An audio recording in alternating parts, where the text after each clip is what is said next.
Umama uNhlanhla Msani Nxumalo, usuku lami olukhulu namhlanje. Ngithokozele kakhulu ngalolu suku ngoba kade lwaba long overdue.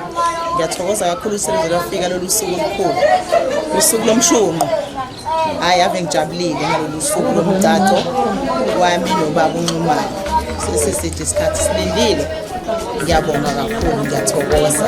Ngiyabonga uNkulunkulu ukuthi asigcine size sikwazi ukuthi lolu suku lufike lokuthi siphelelise umshado wethu. Ngiyabonga kakhulu.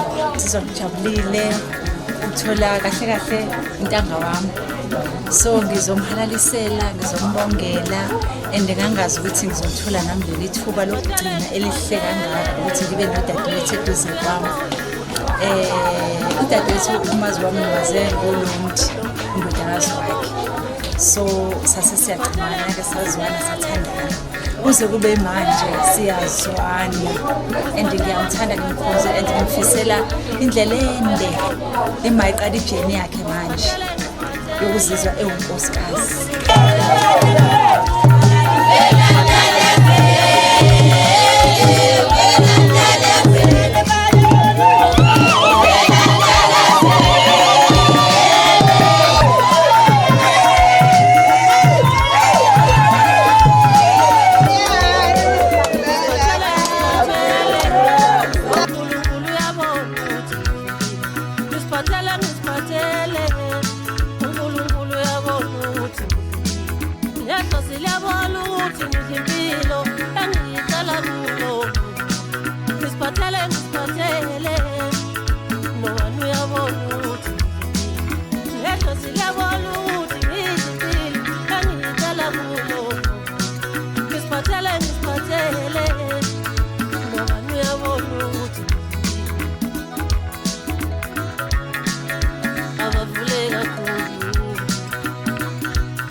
Ukusho ukuthi namhlanje bekuwusuku lami lomshado lokuvuselela ngoba khona umshado sengaba kuwona ekuqaleni umshado lo wesilungu.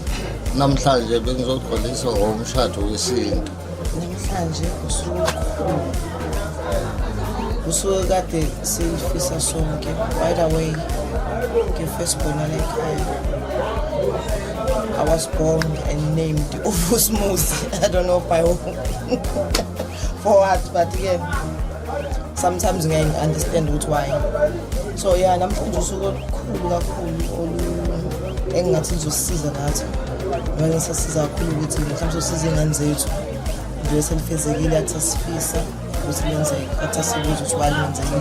Bathi ke njengamanje sifocus ekuthenini selenzekile, sesiyaphambili. Siyabonga kakhulu, siyajabula.